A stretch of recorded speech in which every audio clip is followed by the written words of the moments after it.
Okay, so a method for validating your SaaS product and acquiring your first group of customers. So in this resource, I'm going to show you the process that I've taken over 50 B2B SaaS founders through to find traction and progress towards ultimately product market fit when the SaaS industry is at its hardest. Now, I appreciate I've just made a bit of a bold claim there. So if this is your first time watching my content, just to kind of show you some proof that this works and give you a bit of background into myself. So here's a startup I helped grow from 0 to 20 million ARR, bootstrap from 0 to 20 million ARR in 3 years. This is where we joined them. This is my agency's logo, DigiSeed. So we joined them kind of June, July 2022. We're still working with them today, 2.5 years on, and they're much further along than 20 million ARR today. Here are some results from some Google Ads campaigns. Here is some spend on Meta this year. You can see this is filtered from 1st of January to 28th of October 2024. 1.2 million spent there. I'm just going to zoom back out. LinkedIn, almost $700,000 spent this year. By the way, did you see this is my agency? So you can see this is filtered. These are accounts that we manage. DS, you can see my agency's initials here. So that's $700K on LinkedIn this year. Some more Google Ads spend. Here's a client testimonial from this company here. So this is Rare, one of the co-founders. 15 minutes. You can watch that on YouTube just to understand some of the impact we've had. SEO space. Henry, one of the founders we work with at Grow SaaS, 10x his company's MRR in 10 months of working with us. So this client interview was done at the 6-month mark when we 3x'd his MRR. So we've already gone beyond that. Again, you can watch that on YouTube if you like. Another client interview with Flowsy here, Iman Gadsi and Pierre, helped them add $1 million in 6 months. Another case study that's a work in progress. I'll be uploading that on YouTube probably in the next 1 to 2 weeks. That's 0 to multi 5-figure in MRR in 6 months. Here's another founder. I've just redacted some of this information because it's in a private Slack workspace, and I don't want their competitors seeing this. But here's 100K MRR. They also made their first 3 hires, 40K in contracted revenue in the past week, and just some nice things and the type of founders that we work with. So quick background on me. I'm not going to spend too much time on this. I really want to get into the meat and potatoes here. But myself, basically myself and Will, we're co-founders at a company called Grow SaaS. So myself, I've gone from working in-house at startups. So some of them are here. To like kind of, I guess, growth stage startups to early stage startups. So this one was growth stage, got acquired $2.6 billion by MasterCard. I then joined an early stage startup as an early growth hire. I then founded my own marketing agency and consultancy where I've helped dozens of B2B startups solve product market fit and scale efficiently. I'm also building my own SaaS company at the moment as well. You can find out more information about that via my online presence. It's kind of off topic. And then Will, my co-founder, he built and sold a B2B software startup for $2 million at 21. And he's got a good background as well, and he's currently building his own SaaS company, legal tech startup as well. And so collectively, myself and Will, we have over 20,000 hours of first-hand SaaS industry experience. Here's my old boss saying some nice things. Here's Will. Basically, he's got the award, I think, is it the fastest deal closed at Abnormal Security. It's one of the fastest growing cybersecurity companies in the world. So background, that was kind of quick and nasty. So core thesis of this video then. So startups often fail, not from lack of founder ambition or skill, but from premature scaling before establishing deep market fit. And so this typically leads to either rapid cash burn or worse, trapping companies in a state that I call growth limbo. So growth limbo is where startup experiences some traction, often through the founder's network and hustle, to internally justify continued focus, but lacks the prerequisites to achieve breakout success. Really, to put this in another way,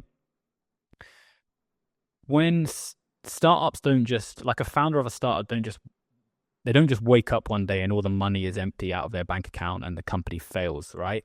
For a lot of startups, it's this slow, painful process, right? And that's really what growth limbo is you haven't it's not so binary where you either succeed or fail. A lot of companies are just stuck in this state of growth limbo where they're just not growing. And it's just slow, painful death where eventually they have to lay people off and call it quits.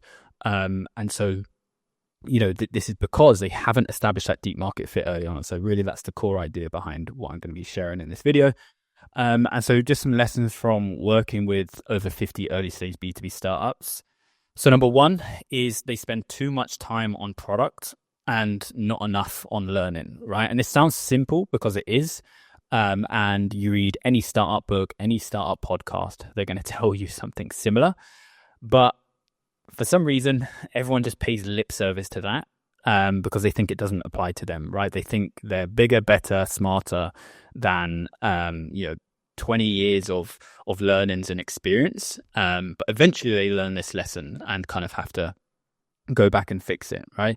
And so often they ignore this because the founder is scratching their own itch, and so they feel like they deeply understand the problem. The founder has received some positive feedback, and so therefore they think the business is validated. Or the founder is able to get those first few customers, and so they think, boom, I've solved product market fit, like I have something the market wants. Whereas to solve product market fit, you need far more than a few more customers. I've worked with companies that are even at, and I'll come onto this, 1 to 2 million in ARR, and they still haven't solved product market fit, right? And so product market fit isn't just getting some customers. So building without stress testing your assumptions and constantly refining them is a road to failure, right? I regularly speak with founders who take this approach, and they've often wasted over 6 months of building the wrong features. And in some cases, if they're not a software engineer, over tens of thousands of dollars spent to build that product without anything really to show for it, like barely any customers or no customers whatsoever, or not even any traction, right? And they're 6 months in the hole. And so if learning is the output, right, if we want to optimize for learning, conversations are the input, right? The more conversations you have, the better. You should be having a ridiculous amount of conversations with your target market. It baffles me how many companies I speak with who have a growth problem, and obviously it's more tactical than that. Maybe a certain channel isn't performing well, maybe their retention is bad.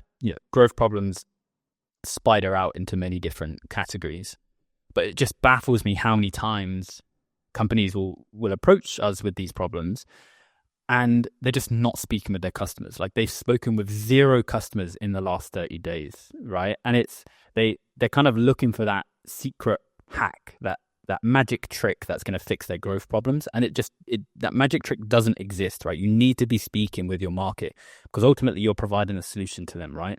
And they're not going to put the answers on the plate for you. That's not what I'm trying to say here, but you are going to find the answers through speaking with your market, right? So the number of conversations you should be having is that you feel like you are having too many conversations. You feel like you're overloaded. That is the number of conversations, right? You want to be having so many conversations that you can quite literally guess what is going to come out of your customer's mouth because you've just spoken with so many people by that point, right? And so to help quantify this, because what does so many mean?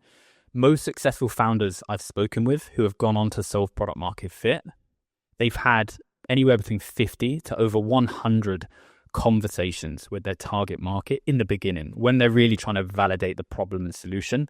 Of course, beyond that, it's different. But in the very, very beginning, when they're trying to validate their company, 50 to over 100, some people have hundreds of conversations with their target market. And by target market, I mean people who have a problem that they're attempting to solve. I don't mean, friends and your network and stuff like that. So just to try help you quantify that. And here's a screenshot I saw recently on Twitter, which I found quite interesting. So, and I think this is sort of a fundamental issue with the sort of the indie hacker or indie maker community on Twitter. Great engineers, like some of the best engineers probably the world has, but a lot of them really struggle to find traction and scale a company. And I think it all just comes down to marketing, to distribution, however you want to label it. At a very tactical level, not speaking with enough people and validating the solution. And so this engineer, building things online for 15 years and nothing has ever taken off, right? So he's 38, building for 15 years and not a single product he's built has like kind of reached escape velocity, right? And I think that is probably because he's very much had a product first mindset, or I think this would be a good idea. I think this will solve people's problems. I'm going to build it without actually going out there and validating those things beforehand, right? And so that's why, a common problem I see: too much time spent on product, not enough time on learning. And you're gonna learn this lesson eventually. It's just you might as well learn it when you're not $50,000 minus in your bank account, or 6 months down the line. You might as well try to learn those things now. Okay, so problem number 2 then: not building with a clear market segment and customer in mind. So an easy way, an easy tell for whether a startup is on its way to product market fit or not is if an ideal customer and best fit market segment has been defined properly, and not based on intuition, but it can actually be proved with quantitative data. Specifically, you close deals faster, there's a faster sales cycle, they onboard and activate faster, and there's better customer lifetime value. Believe it or not, a lot of startups don't have visibility into these metrics. So it's not just based on gut feel. You can actually prove with data that who your best fit customer is. And without being crystal clear on your best fit market segment and customer, you're not going to be able to develop an attractive value proposition or differentiate effectively against alternatives. Because think about it, if you don't know who the customer is, then how can you know what value proposition they're going to resonate with? How do you know what their alternatives are if you're not yet clear on the customer? And it affects everything. And I'll come on to an example here in a second. And the danger here is that most founders think they have solved this when they don't, right? Because I speak with founders all the time, and I'm not sure if it's, ego or maybe they just haven't realized, but pretty much all founders think they've, solved product market fit much earlier than they have. They think they have that ideal customer profile, but they tend to not be able to prove it. And they think they're better than competitors, again, without being able to prove it. And the reason why I know they don't have this defined is because typically when I ask them for an ICP, they just give me a job title and a company size or an industry, right? You could put 10 marketing leaders from B2B SaaS companies in a room together, and they would all have different priorities, projects, and problems, right? And so it goes far beyond just job title and company size. Now, imagine if you put personas from different verticals in a room together. Well, then the projects, priorities, and problems are going to be wildly different. Hence why if you're serving all those different personas or verticals, well, then your value proposition is just never going to be strong enough for any given segment, right? It just becomes, if you think about it from this perspective, it really does become illogical to try sell all of these people the same thing, because they are just so different in their priorities and their projects, right? And so with this approach, whether it be multiple personas within a same vertical or different verticals, if you're trying to serve all of them, you're never going to be able to do a great job for any individual, which is ultimately what you need to be able to do to find solid traction and product market fit. With this approach of sort of narrowing your focus, if we look at Uber, well, Uber initially sold to wealthy individuals in the Bay Area, and now it's, I don't know what percent of the global taxi market it controls, but it's a large percent, right? But they first started off with those wealthy individuals. Stripe initially sold to startup engineers and technical founders. Now it's the payment, the de facto payment infrastructure for most SaaS companies. Again, they started very small. And you've probably heard these examples hundreds of times already, right? These are the classic examples that people use in any content-related startup. So I want to discuss a startup that is doing this right now, called Clay, right? So Clay, clay.com, feel free to check out the website. They primarily focused on freelancers and marketing agencies that offered outbound services, and it experienced really, really strong product market fit with these customer types. And how they knew they reached product market fit as well, because they started growing 10x year over year, right? They just absolutely took off. And really, I think I come onto this point about, if you're questioning if you have product market fit, then you don't have it. You just know, right? If your company's growing 10x year on year, when you're already doing significant revenue, the market is quite literally pulling your product out of your hands. Now, I was going to say unique. It's not necessarily unique, but it definitely makes this more difficult. Is Clay is a horizontal startup, right? So it can be used by a wide range of different verticals and personas for varying use cases, right? It could be used by recruiters, it could be used by SaaS industry, it could be used by people in healthcare, and various different types of personas, marketers, salespeople, even like RevOps and general operations people. They could just go down so many different paths. Now, given this, would Clay have achieved the same level of success if they started talking about all of these various use cases at once? Here's how we can help with content, and here's how we can help with your CRM, and here's how we can help with outbound. I don't think so. I don't think they would have had the same level of success whatsoever, because it would have diluted the value proposition, and also their marketing efforts, such as their UGC enablement program, and their UGC growth loop is one of the reasons why they've had such success. And so they knew this outbound persona wanted to attract, this outbound persona being these freelancers and marketing agencies. They knew this persona wanted to attract new clients for outbound services. And this is why the UGC growth loop works so well, because this persona was willing to post content on social media, specifically LinkedIn. That's kind of where they focused, to attract new clients. And so it was just the perfect match for this UGC growth loop. And so that's where they focused their efforts. Now, would an in-house marketer whose responsibility is YouTube content, would they be as incentivized to post user-generated content on LinkedIn social? Probably not, because they're not trying to attract new clients, right? And who are they trying to impress? Whereas agencies and freelancers, they are trying to attract new clients. And so it was just this perfect fit for this growth loop that also the product was suitable for. And so they narrowed their focus. They identified, okay, we're finding traction with these type of customers. And so we're going to focus our efforts on these guys. And so what they did there is, they enabled this persona to create content faster through various tools and support.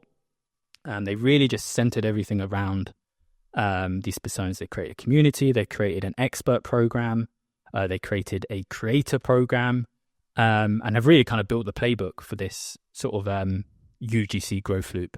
What they also did is, because again, they knew that this persona wanted to attract new clients by posting on LinkedIn, to incentivize that content, Clay offered to promote those posts with paid marketing. So potentially you post on LinkedIn about Clay and they will promote your post to thousands of others for free. You don't have to pay for it. It's just a bit of a no-brainer offer. And then they also launched new product features that enabled this user-generated content, such as shareable templates, because then people could share their templates on LinkedIn, which is a form of UGC. And then they also improved, just in general, improved the product to really enable that outbound use case, such as, constantly bringing on new product integrations, right, to make that outbound use case more effective, to keep those customers happy, and to feed that UGC growth loop, right? And so the result is estimated thousands, maybe tens of thousands, I'm not actually sure, of organic social content being posted from this UGC growth loop. And as a result, Clay reaching insane product market fit. And it's all because they focused on those customer types, which meant they were able to build a product that customer type wanted. They were able to find their growth loop that worked well with the product characteristics as well as the target persona. And so everything was just singing together.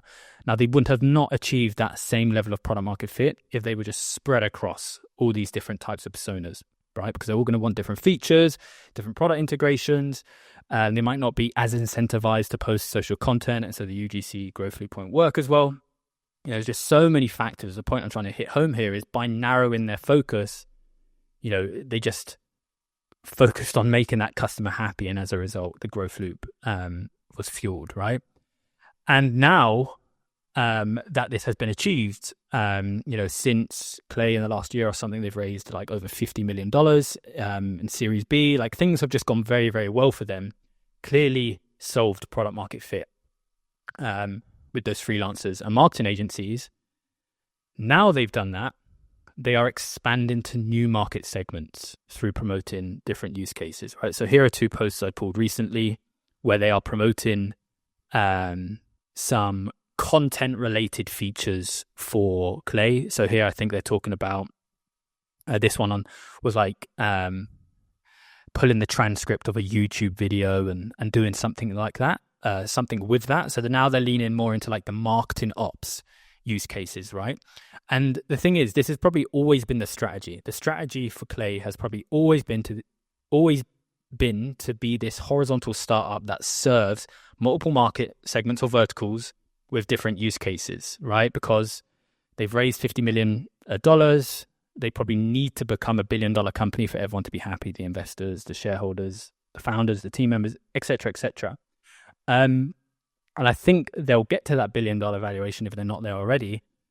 But this would have never been possible. This kind of world domination would have never been possible if they did not first narrow their focus and go after that outbound use case. If they kind of started off out the gate talking about all these different use cases, then they just would have not had that focus, and then the UGC growth route probably wouldn't have worked as well, right? So that's like the key takeaway here, right? And so the quick litmus test here is, to wonder yourself, okay, well, are we being specific enough? Do we have that ideal customer defined, and are we building for them, and are we trying to make them successful? Well, ask yourself, do you have various types of customers who you sell to, so different personas or different verticals, but you're going to market with the same message, so you're sending the same message to all of them, you have the same value proposition regardless of who they are, you're promoting the same product capabilities to them, and you're using the same channels to acquire them? If you answer yes to those questions, then it's highly likely you're not being focused enough, right? Your value proposition is being diluted. You're probably not going to find strong pull on any given channel or any given persona or market segment, right? Just a quick litmus test. A quote from Mark Andreessen here. So great market will tend to equal success, and poor market will tend to equal failure. Market matters most. And just a point on Clay here. Clay has been around for 7 years, right? 7 years. And I think they only started to feel this market pull in the last 2 to 3 years. So they didn't just discover this overnight, right? It probably took a good 3, 4, 5 years for them to get to that point where that outbound use case became obvious. And, looking at the founding team from Clay, none of them, to my understanding, have a sales background. I don't think they set out with the intention to be the tool for outbound, but they just found traction for that use case and they doubled down on it, found product market fit, and now they can start expanding their markets, and that's how they become $1 billion company. So, problem number 3. So premature scaling causes growth debt. So you're probably familiar with the concept of technical debt. So this happens when you prioritize speed over quality in engineering. Now, if not addressed, this debt can build up to a point where it bites you in the ass, right? Your database crashes suddenly one day, you lose customer data, and all of these kind of bad things can go wrong if you don't address your technical debt. And everyone has technical debt, right? But you have to kind of pay it down over time. Now, this concept of debt also applies to growth, right? But instead of your database crashing or, loss of customer data, the stakes are product market fit. And so most early stage startups, they grow due to sheer force, whether that be, the founder just has insane work ethic, or the early team, it doesn't necessarily just have to be the founder. Perhaps they're well connected, or there's just positive initial traction. There's that kind of initial S curve that gets them to that first stage of growth, right? But and some companies, some early stage startups are able to ride that momentum even to like 7 figures in ARR and build a profitable business, right? Just through that hustle, just through the right connections, just through the right market timing. But at some point, they start to experience these issues from debt, from moving too fast, or from not kind of solving for the fundamentals, right? And they most likely they start to feel this debt when they try to scale, when they try to hire that salesperson or hire that marketer. They try to basically move away from everything relying solely on the founder. And how they fill this debt, sometimes it's acquisition issues. So, month-on-month growth slows down. Sometimes, or actually probably more commonly, it's retention issues where new customers are signing up, but they're not being activated fast enough. And so therefore they have churn issues, which is just an absolute nightmare and a very common nightmare in SaaS. And sometimes it's both. They're struggling to get net new signups, and they're also struggling to retain existing signups, right? And a bad scenario that I experience quite often is when all of this is happening, but the startup founder has no idea why. They have a retention issue, but they have no idea why. Their growth has slowed down, and they have no idea why. And in a lot of cases from my experience, this is happening because the startup hasn't addressed its growth debt, right? And growth debt can accumulate to a lot of things. And I think the best way to summarize it, if it's not making sense, is simply just having a deep understanding of your market. So whether that be like a segment, your ideal customer within that segment, and truly differentiating against alternatives. And it's really just about doing the basics well, right? Just as simple as asking a question: is our solution capable of generating a case study for a single customer?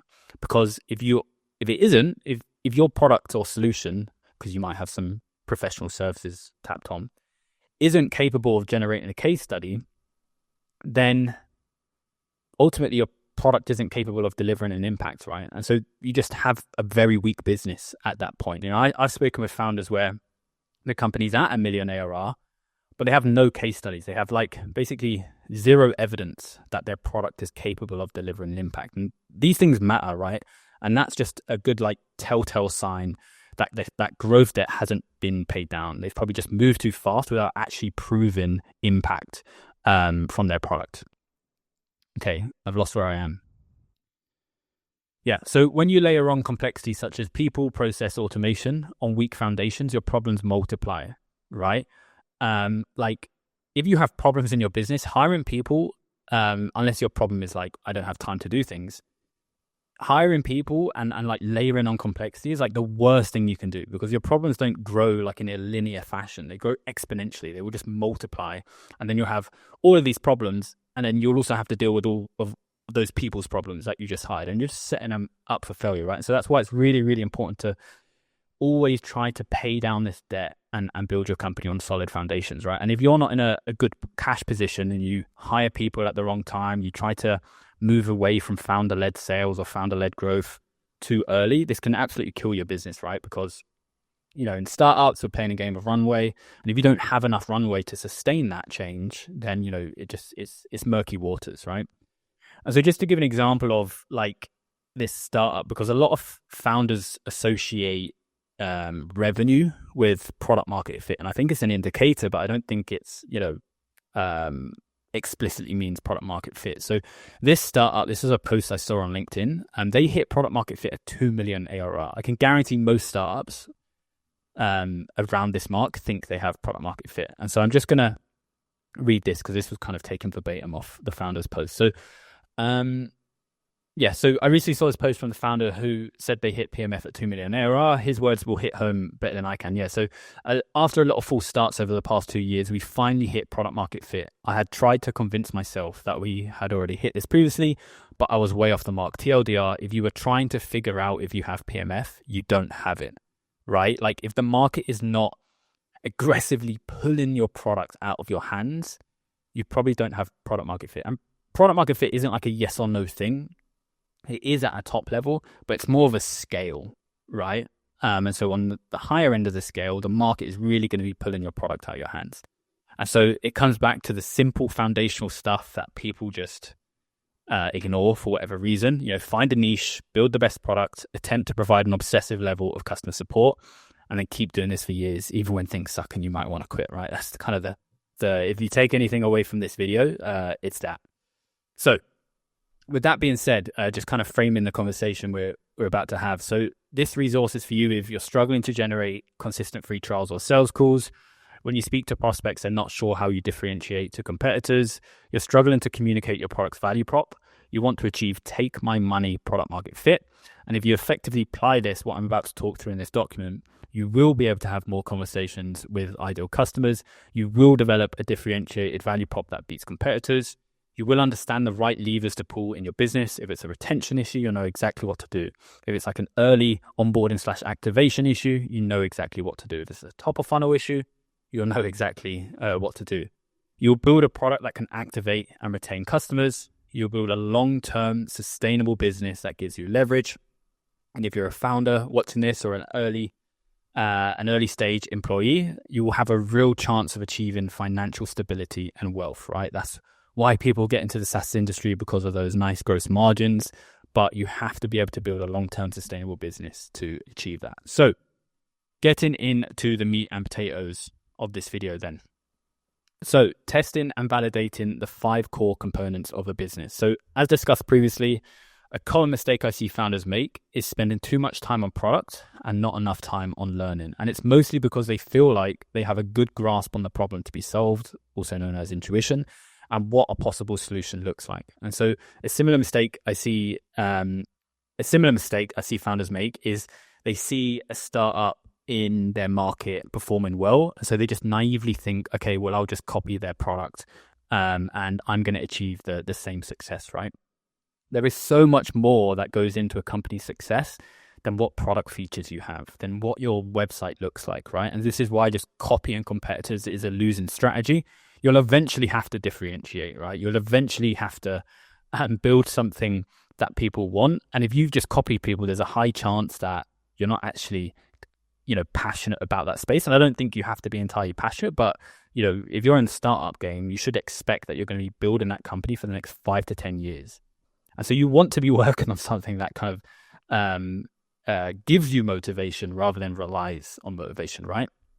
So a quick anecdote here. This is a real anecdote. Somebody that reached out to me on LinkedIn. So I spoke with a founder who took this path, right? He quit his high-paying tech job, moved back in with his parents to minimize his expenses, and he built version 1 of his product that scratched an itch he had in his full-time role.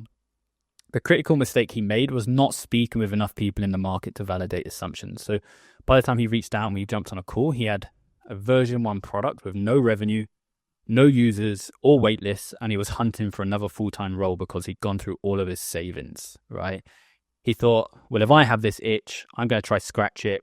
Other people might have this itch. I don't actually know how much he spent. I think it was tens of thousands of dollars. He had a very high-paying job, in cybersecurity, pays very, very well, and poured all of his money into building this product without validating that other people actually wanted it, right? And so finding problems isn't actually enough. Like, I think, sure, the problem that he identified, I have no doubt that it exists, and I have no doubt that other people want it. But we all have problems, right? And I'll come on to this later, that hunting or looking for and validating problems isn't enough, right? Just think of how many problems you've had this week. You probably have, a handful, maybe dozens, right? But they're not all top of your priority list, and then they don't all justify you to go out and look for a product, right? So problems aren't enough, and I'll discuss that more later. A more effective approach is to methodically stress test and validate your assumptions, not just once, but repeatedly until you have a sound business case. And so the end result of this approach is a far clearer picture of what your company's roadmap looks like and the confidence to execute on it. Important to note that throughout this process, we're not optimizing for yes. We're not looking for yes men, right? We're not looking for people to love our idea and kind of tell us this sweet nothing scenario that we want to hear, right? We're optimizing for the truth. If we're building something that is useless and that people wouldn't pay money for, we want to hear that as soon as possible rather than being 6 months and $50,000 down the line, right? You're going to discover that no eventually. If you continue down that path, you might as well try to discover that now. So the 5 core components of a business, we've got the customer and jobs, the value proposition, the model, the solution, and the growth channel. Now, each of these components consists of activities to completed, hypotheses to be formed, validated, and refined. And you can do all of this without building software. But I'm not going to sit here and give the whole spiel about, you shouldn't, write a line of software without speaking to 1,000 people, like, the kind of lean startup methodology. I don't really sit in that camp. I think the the sort of goalpost for what is a minimal viable product today has moved. When you can write software with Cursor and Claude and all these other LLMs, I think building an MVP is easier than ever. And so, use your own judgment here. I'm not saying, just go around showing people a piece of paper and trying to get them to pay you money. That's not the path I've taken. So just use your own judgment here. But what I am trying to say is you definitely don't have to go spending tens of thousands of dollars and build this fully, pledged software product when you haven't validated demand, right? So kind of use your own judgment on that scale. And the further you get along, it becomes logical to start building a product because you're confident. So the first core component, the customer and job. So the output from this step should be clarity around your chosen market, your verticals, segments, and key personas, as well as the jobs to be done of these personas. So if you're not familiar with jobs to be done, it's just a good framework for understanding why people buy things. So broadly, there are two types of customers that we're trying to validate. Customer type 1 are early evangelists. So these are likely within your network or audience. They understand things might be scrappy and are willing to work closely with you to refine the solution, right? And so really important that what I don't mean here is you're just calling up a bunch of your friends like, hey, can you use my product and buy my product? Because they probably will. And it's just a red herring, right? When I say early evangelist, yes, people in your network, but they are people who actually have a problem that you're trying to solve. And ideally, they have the authority to influence purchase decisions in a company because we want them to become paying customers. And ideally, they roughly fit your future customer attributes, like kind of rough broadly. So we're not just trying to, get your family and friends as customers here. Okay, customer type number 2, future customers. So these are best fit customers when eventually with enough refinements are going to become your ideal customer profile, right? And this is where you're going to find that efficiency. So they're going to have the best average revenue per user or average contract value. And they're also going to stick around for the longest. They're going to have the highest customer lifetime value, right? Hence why they are ideal customer profile. But initially, this group of people might have specific requirements that you can't fulfill yet. Like maybe they are further up market than those early evangelists. And so therefore there's like some compliance and some security considerations, or perhaps they just need a certain integration. Otherwise they won't even go near you. And it just wouldn't be a good idea to build for them just yet because just, you need to start small and get that traction in a startup. Now, it's important that you try not to conflate these two customer types. They're very, very different with regards to how you find them, you service them, and the business impact that they create, right? And I don't see many founders separating these two customer types. They're looking at that 10, 20 million, $100 million ARR mark, and they think, right, who do we need to go after to get there? Forgetting that, you kind of need to start somewhere. And, the upmarket customers, they have so many more requirements. There's probably mature products or companies out there already that are servicing them. And so just to try compete with them head on is just really, really difficult. And you're going to spend a lot of your time building integrations without any kind of promise that you're going to get revenue from these customers, right? And another thing is by starting off with these early evangelists, they have lower standards, right? That's what makes them an early evangelist is they understand things might be scrappy, things might be buggy, and they're willing to give you feedback on those things. And they're not difficult with regards to commercials. They're not going to get you to complete security questionnaires and, go through legal and all this kind of stuff, which is just an absolute headache and you should avoid at all costs. And so that's why you go after early evangelists. Now, if you can't effectively serve that type of customer and deliver impact to them, then there's no way you're going to be able to serve those future customers who have higher standards, who have more requirements, right? I think that's an issue that founders make. They try to go over this after those future customers. They can't find product market fit or they can't find traction. It's just because they've tried to bite off more than they can chew, to give an example. So it's important that you are clear on the customer and jobs. Everything from your product's value proposition, business model, and the product itself the product itself and how you go to market are dependent on who you target, right? This is just, it sounds so obvious and so simple, but people just don't think about it in this way, right? Like, what a head of marketing versus a head of sales versus like customer success versus name 10 other personas are interested in very massively. And so if you want a really solid, attractive, differentiated value proposition, then you need to get really clear on the person and their jobs. And so as I mentioned earlier, rather than problems, I think it's best to focus on your customers' jobs to be done. So I'm not going to be like talking through what that framework is, the jobs to be done framework.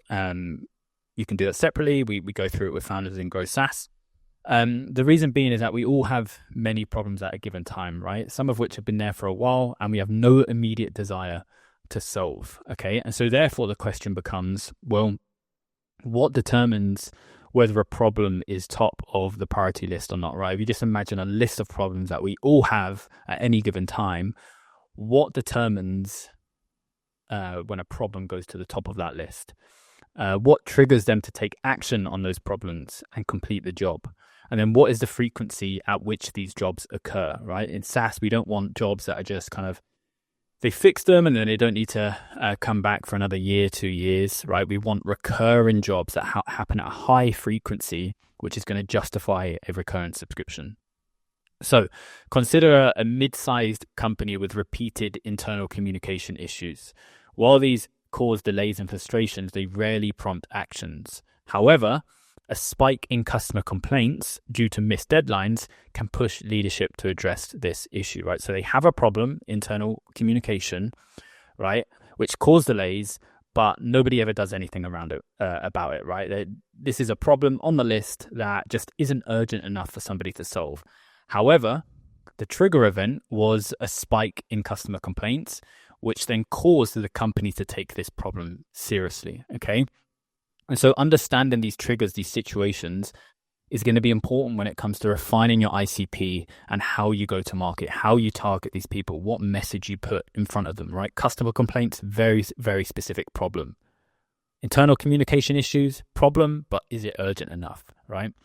And so rather than searching for mid-market companies in X industry, which is how a lot of companies target, you can find the signals that might determine a person or company is actively searching for a solution, right? So in this case, it could be a rise in customer complaints, right? You could be monitoring, you could map out your entire market, and you could monitor for companies within that market that when they have an increase in customer complaints, that you could measure that by when negative reviews are published to their G2 profile, for example, or like a trust advisor profile, or I know for local businesses, they have like a Google business profile or something like that. You could monitor for a rise in customer complaints on these pages and use that as your signal to reach out, right? That's gonna allow you to have a far more targeted, relevant, timely message than just say, hey, we fix internal communication issues, right? Hopefully that nuance is making sense. So in short, we look towards a company's situation rather than just firmographics and demographics. And so by focusing on these urgent jobs, it will, or it should, create a pull effect rather than push, which forces you to think in terms of a solution rather than a product. Like, they have these problems, they have this current situation. How can I solve that, rather than building a product and trying to search for problems and shove it down people's throats? So that's customer and jobs. Moving on to the value proposition. So in its simplest form, a value proposition answers the what do I get from this question. A common mistake is to think that people are only interested in business outcomes such as revenue.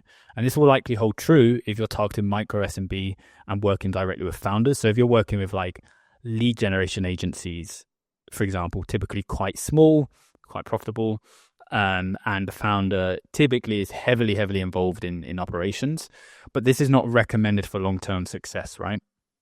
I won't go too off topic here, but basically, when a company gets big enough, it's not the founder who's buying software, right? And inherently, if the founder is buying software, that means you're going after a small company, and small company have problems. Far more problems than mid-market companies. They have less budget. They're more likely to churn because they're more likely to fail. yada, yada, yada, right? And so like for long-term success, eventually everybody moves up market. It's just a matter of how big they want to go. And for other personas, they're more concerned with their current jobs to be done, right? We're all selfish. A team member, like an individual contributor, even like mid-level manager, is more concerned with hitting their monthly or their quarterly objectives, their job security, paying the bills, securing a promotion. They're interested in those things far more than how much money their company makes, right? And so if you're like exclusively talking about revenue, you're just not going to be speaking their language. Ultimately, their priorities will link back to business outcomes. Otherwise, they have the wrong priorities. And so ideally, we must focus on the benefits that link to business outcomes in order to charge the highest price and have good retention. But in your marketing message, we must speak to the problems that persona feels deeply, right? So if we're talking about 10x of revenue, all these kind of crazy claims, you're just not going to be speaking the language, and they're just going to ignore you. Really, as part of a sales process, that's how you make the logical argument of how their specific benefit, specific problem, when that gets solved, that leads to the business outcomes, and that's why business cases exist. So the great thing about a value proposition is that in the early days, it can be tested through marketing, which is low cost, right? It's really low cost to just post content or like do outbound to people. Any kind of demand generation activity besides paid ads is fairly low cost and allows you to test a value proposition, right? And there's no point, if nobody's resonating with your value proposition, well, then there's no point in building a product yet, right? Because nobody's actually interested in the thing you're doing. Now, your value proposition, why it's after customer and jobs, is because it's dependent on the customer and jobs to be done, right? And so it's really worth thinking about your long-term objectives. If you want to build a SaaS company that charges $500 a month, $1,000 a month, $2,000, $500, $10,000 a month, right? Then you must be solving $10,000 a month problems, right? That's why, if you look at the indie hacker space, a lot of these tools are like $9 a month, $15 a month, $20 a month, and there's nothing wrong with that whatsoever, but it's because they're solving $15 a month problems, right? And so if you want the big money, you have to solve the big problems, which means you have to go after the people who have those big problems. Moving on to the next component then, which is the model. So your model can be described as how, when, what, and the amount you charge customers. And this is going to depend on the game you're playing, right? Most founders I've worked with, how they charge is through a subscription. When is either upfront if they're sales-led or free trial if they're product-led. What is they charge typically usage-based. So the more you use the product, either like through credits, the more you pay, or features, i.e. basically gatekeeping certain features to certain packages. And then the amount, how much you charge, of course, is dependent on your situation. On the early days, I wouldn't stress over this too much, right? Just focus on having those conversations. And then over time, it will become clearer how much you should be charging, how you should be charging, because you should be asking these questions like, how much would you be willing to pay for this? And that will become clearer. And this is why just having conversations is important, because you're not just guessing, you're actually gathering qualitative feedback. And so the model you choose plays a really important role in what channels you use to reach sustainable growth, right? Because at the end of the day, you need to make a profit.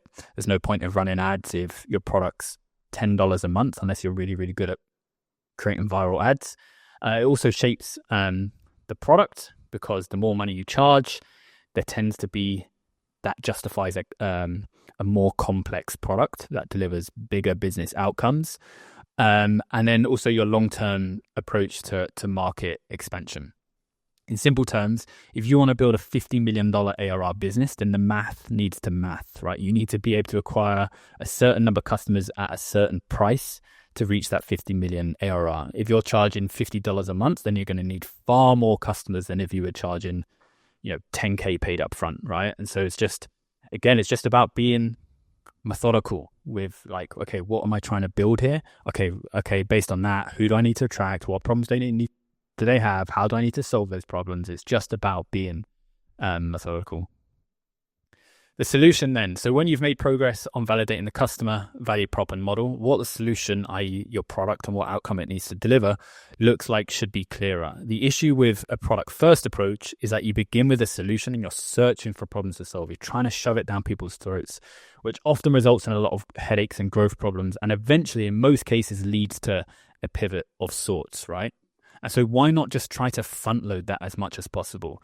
If you're going to build a product which is going to cost tens of thousands of dollars and take you months to build, and then you kind of validate demand and speak with people, and you eventually need to pivot because you realize what you built isn't actually what people want, well, why don't you just try to front load all of that effort and figure out what people want and then just build a solution for that instead? It sounds so simple, but most people just don't look at it that way. This is a very nuanced component, and so some questions to think about here are: what are the steps and actions that are required to help the customer achieve their goal? And so those steps and actions, they then become your product capabilities, right? So if you think of the job to be done, like, well, how are they currently completing that job? And then all you're trying to do is reverse engineer that so you can build a product that completes those steps for them and helps them achieve that goal. And then the second question, how do you intend to grow, right? This is going to matter for product channel fit. If you want to, for example, if we look at Clay, they've grown primarily, well, a lot of their growth early on was due to user-generated content. Now, that wasn't just because people were creating content. The product was actually built in a way that facilitated that, i.e. they had shareable templates. The product had a quick time to value, which shortens that growth loop that UGC facilitates, right? And so it's not just a marketing question, it's also a product question.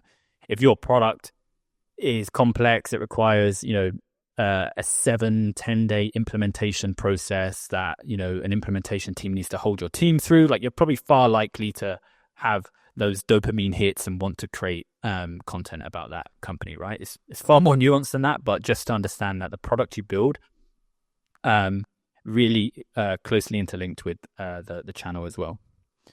And then just a quote from Peter Thiel on the growth channel: if you can get just one channel to work, you have a great business. If you try for several but don't nail one, you're finished, right? So the growth channel, really, really important.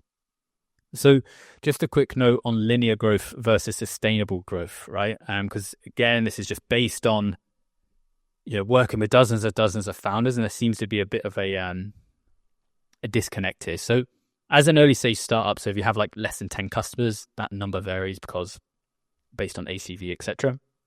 So basically, if you're trying to acquire your first group of customers, you should be focused on linear growth, right? So reaching out to your network, sending one-to-one outreach over email and social, and engaging in communities, right? Another way to frame this is like manual grunt work, okay? It's called linear growth because your outputs are proportional to your inputs. So the more people you DM on LinkedIn, the more replies you're going to get, and the more conversations you're going to have, vice versa, right? And this is just something that I think a lot of early stage founders struggle with, because linear growth activities, very repetitive, very manual. There's delayed gratification. There's a lot of effort involved. There's a lot of rejection. And so I think a lot of founders really struggle to get through that phase, which I call the eat shit phase, because that's exactly how it feels, right? It's not nice if you send 50 DMs to people and nobody responds or nobody wants to hear about your product. But you just kind of have to get through that, right? During this phase, when you're trying to get your first group of customers, words like automation and delegation and outsourcing should not be in your vocabulary whatsoever, right? Like, it simply requires energy from you as a founder to get that first group of customers, because there's going to be nobody as motivated, incentivized, or delusional as you to do this, right? And the rejection that you receive through this phase, this linear growth phase, is going to force you to refine your approach, right? Otherwise, the only other option is failure, right? If you're trying to get people on calls and nobody's responding to your DMs, then you have to change your DMs, because otherwise you're not going to have any conversations and you're not going to get any customers. And so this rejection is a forcing function for you to actually get the thing to work, to actually have a good message, a good value proposition, build a good product, right? And there's just simply no way to bypass that, right? Every single founder who has achieved product market fit has gone through that eat shit phase. Now, don't get me wrong, there are ways you can make this easier on yourself, like building an audience and distributing your product into your audience, but I don't think many people have the benefit of that. So for most people, like, this eat shit phase just kind of has to be done. And if you try to avoid it by, introducing automation, like trying to automate a bunch of emails or DMs, or like delegating growth by hiring a cold email agency or a content agency, or, hiring an employee and just putting all of this work on their shoulders, in most cases, it ends badly and it comes at a cost, right? Because inherently, if you're trying to get your first group of customers, you don't have product market fit. It is very likely that you don't have a great product. You haven't validated your value proposition. And so you basically have nothing, right? And so if you try to multiply 0 by 0, you're just going to get 0, right? It doesn't matter how many people you try to get to do it. It doesn't matter how much automation you introduce. You haven't validated demand. You haven't built something the market wants. And so it doesn't matter how much crap you throw at it. It's just not going to work, right? And so what this means in business terms is you're just going to waste money and you're just going to waste time. And so that's why there's nobody better than the founder to get you out of that eat shit phase, because it just requires so much effort, so much focus, but also so much critical thinking, right? Somebody to actually go, wait, nobody's responding to my DMs. That means I need to change them, right? Most people would just give up. Oh, this doesn't work, right? Whereas a founder, again, we're all delusional. We know it's going to work. We want to make it work. And so we're willing to make it change, right? An agency will never, ever do that for you. So that's why it's important you as a founder, you need to be in the thick of it, right? Here are some screenshots of some founders recently where I kind of walked them through this process and it worked really well. Like somebody messaged me on LinkedIn. I kind of recorded them a Loom video, told them they came to me, said, I'm not able to get, nobody's responded to me. I'm not able to have any conversations. Sent them a Loom video. Boom, they booked 3 meetings right after the Loom video, right? So this absolutely works. And this might seem obvious to you, but it's not. Like, there's a reason I put this in there, because so many founders, spend so much money building the product and they just kind of expect people to turn up to their doorstep and buy their product. And it just does not work that way, right? You have to get that first group of customers, you have to be fighting tooth and nail to get them. And it's tough. It's like, I'm not trying to sugarcoat it here. So that being said, this approach is unsustainable, right? And it should be modified as you gain an initial group of customers and your product improves as a result of customer feedback. So you're not going to be eating shit forever. It does get better, but you need to go through that phase first. And so this is when you progress to sustainable growth, which is facilitated through growth loops, right? So in linear growth, where your inputs are proportional to your outputs, in growth loops, they're self-enforcing systems, right? So they enable non-linear growth where the outputs can be disproportionate to inputs, okay? So this is how exponential growth begins to happen, okay? So on the left, we have linear growth. The more DMs you send, the more conversations you have. Whereas if we look at sustainable growth, this is a growth loop, which facilitates sustainable growth. So here we have a UGC growth loop, right? So the input is a new customer signs up to your product. The action is that they generate content for whatever reasons, not going to get into that. They then distribute that content to their network, which is an output. The content they distribute to their network attracts a new customer who signs up to your product, then creates content. And so now you have this growth loop, which leads to exponential growth. So it's not relying on you as a founder posting content or sending DMs, right? And so now you've got this self-reinforcing system that only gets more powerful and exponential as more people sign up and create more content and attract more people, right? But in most cases, this just isn't going to work in the beginning because you probably have a crap product and people aren't going to create UGC content. And there's just so many there's just so many factors that go into that. Like there's some social factors, like the reason why Clay's UGC program worked so well is because when people posted content, they attracted customers. So when an agency posted about Clay, they attracted customers who wanted that agency to build Clay tables for them. And so the agency was incentivized to post content about Clay, right? If you're a fresh new company, you're probably not going to have that kind of social effect, right? So linear growth, then sustainable growth.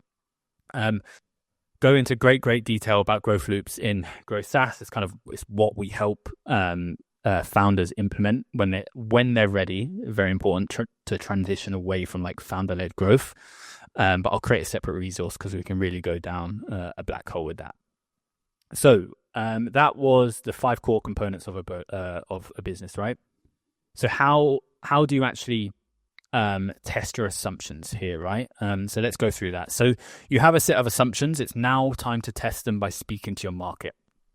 So as I mentioned in the linear growth section, this is going to be hard. It's going to, it's the eat shit phase for a reason. You're going to struggle to get people on calls. You're going to trip over your words. You're going to say the wrong things. You're going to leave prospects confused.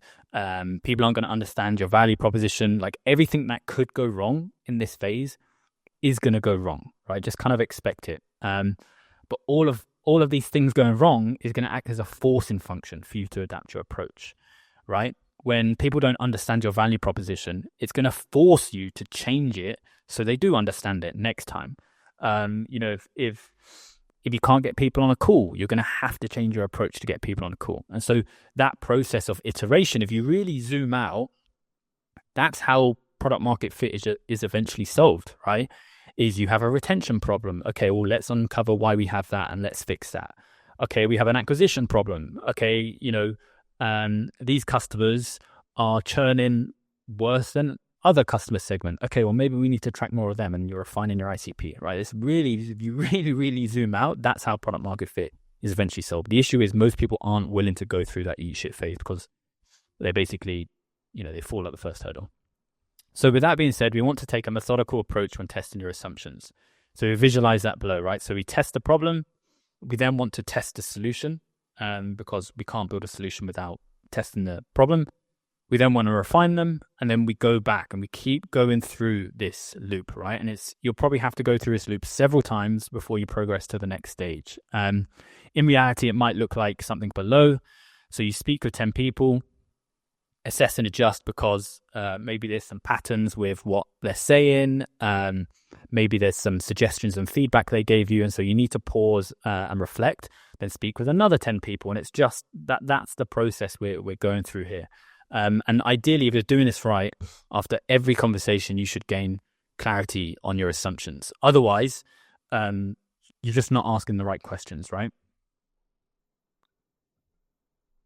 Like I've spoken with founders where they're doing feedback, but like, I'm not learning anything, or they're not telling me what features to build. And like that people are going to give you feature suggestions, but that's not the function of this, because you shouldn't trust feature suggestions by people, right? They're not product managers. They're not you. They don't have your company's best interest in mind.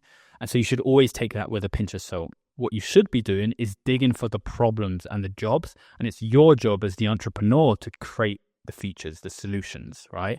So they're not going to put it on a plate for you, right? So there is kind of some skill involved here where you need to be asking the right questions. More importantly, with the answers you're given, you need to be able to draw patterns and turn that into, insights. So there is skill involved here. It's not just about like hopping on calls and people are going to tell you what product to build. So several conversations after you have them, your patterns should begin to emerge. And that's why most successful founders I've spoken with, 50 to 100, sometimes hundreds of conversations they're having. So testing the problem then. So in this stage, you're speaking to your assumed target personas. I say assumed because really you don't actually know who your ideal customer is yet until they start paying you money and start sticking around. And learning more about their challenges, current priorities, and projects. And so in the very early days, take more of a discovery approach where I recommend you don't even share your screen. You don't talk about the product. You don't talk about what you're building. Just have an open conversation with unaided questions, right? So where you're not forcing them down any certain paths, you're asking open-ended questions and they're doing most of the talking. After several conversations, you should have a clearer picture on the customer and their jobs to be done. This is when you should transition to more of a presentation approach where you can relay a list of assumed assumed job to the customer. That's what I should say. And so in this phase, you can begin to ask aided questions where all of those problems that people have told you about, you've kind of consolidated that list. And then what you're doing is you're relaying that back to the new group of customers and asking aided questions where they're ranking those problems and jobs in order of priority. And so this is how you end up with basically urgent problems. You'll start off unaided, asking people how they're doing things, what their problems are. Then you're consolidating those problems because there will be patterns, and then you're asking other people to, order rank those problems. And so this is why you must speak with a large amount of customers, right? Because you don't want to operate on assumptions gained from like 5 to 10 conversations. It's just going to cause you some problems. So through these early conversations, you won't only get clear on the problems, but also the type of customers you will market to, right? So who are those early evangelists? Typically those customers are like, let me know, I'm happy to sign up and test it.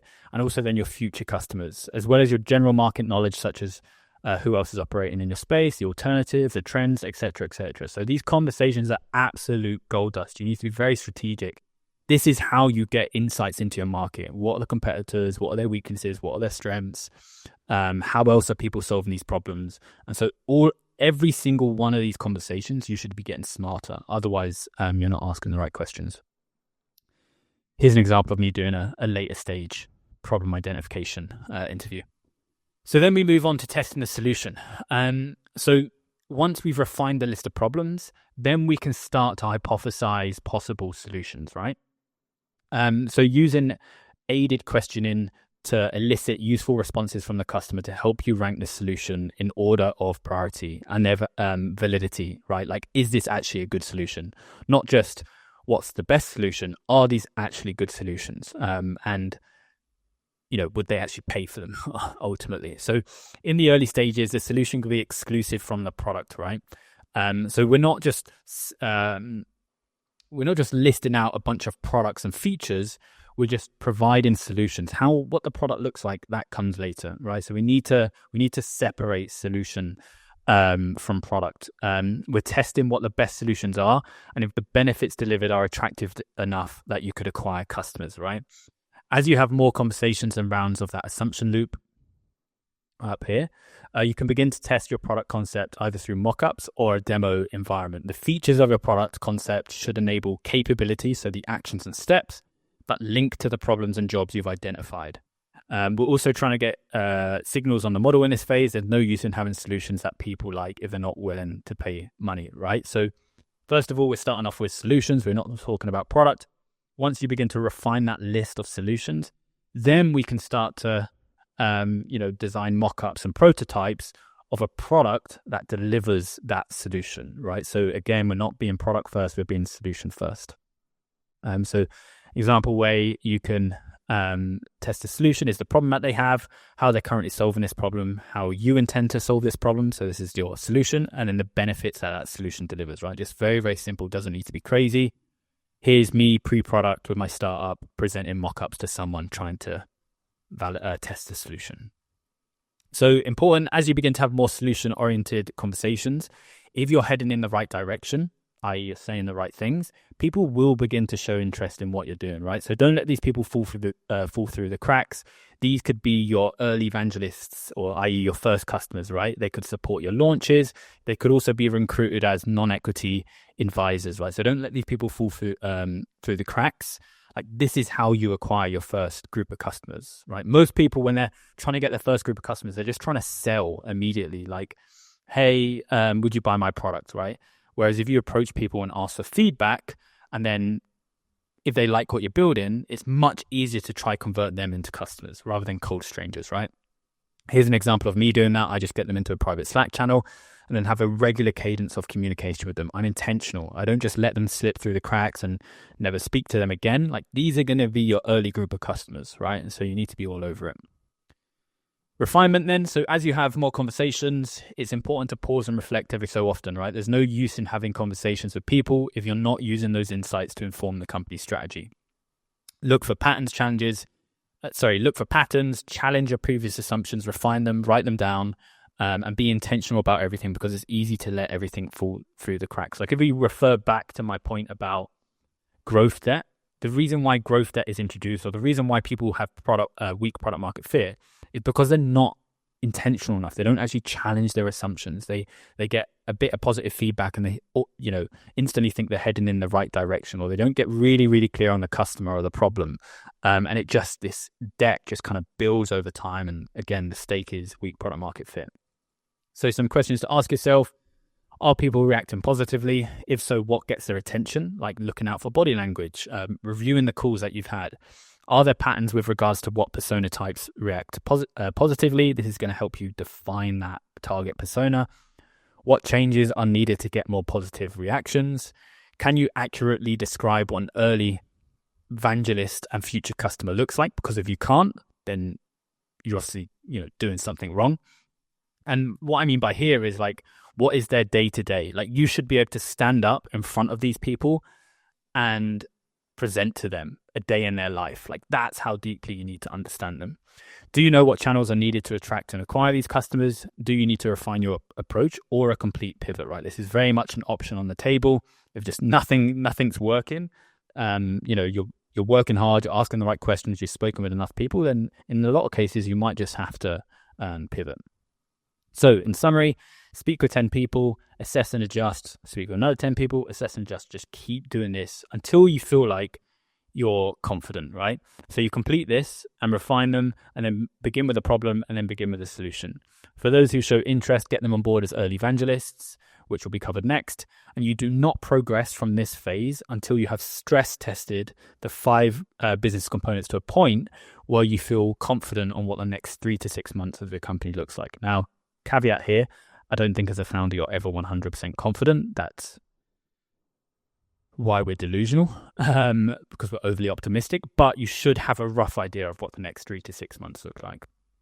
All right, so just some questions and answers on this section then. So what if I don't have clarity on my product roadmap? So if you don't have clarity on the product direction, then it probably means you just haven't spoken with enough people.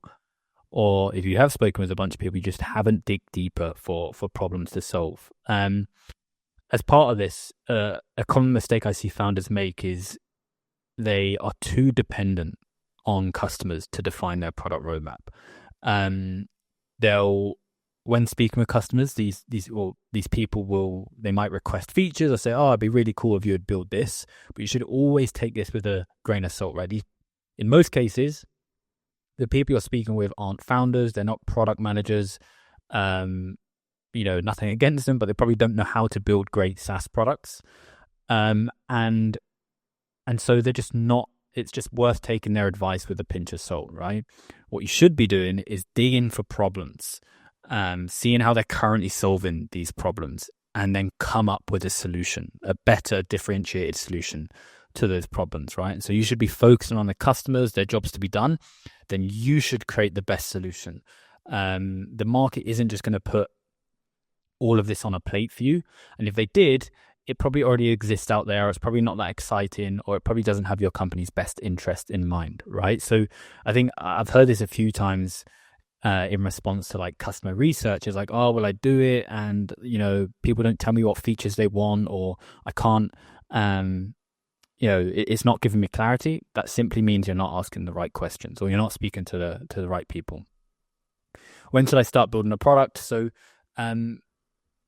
this is very nuanced, but ultimately when you feel like your assumptions have been tested to a point where the product and company roadmap become clear, right? Until that happens, there's a high risk you might build the wrong features, which is just going to end in a pivot. And in software, features are money and time, right? So we're just trying to minimize that.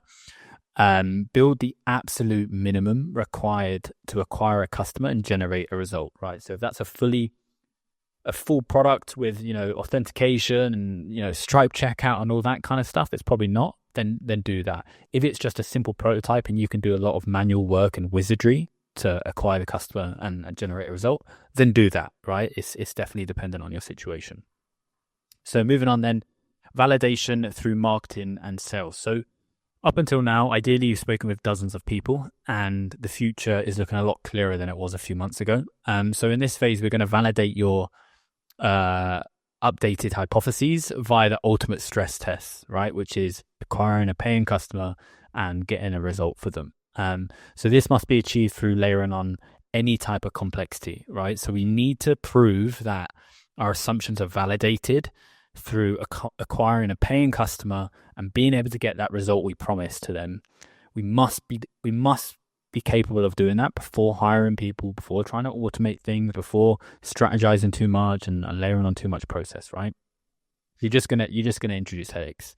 So turning your early evangelists into customers. So the easiest way to acquire your first group of customers is by converting those people that you spoke with, those people that were interested, ideally, right? They're already aware of the problem and how you intend to solve it.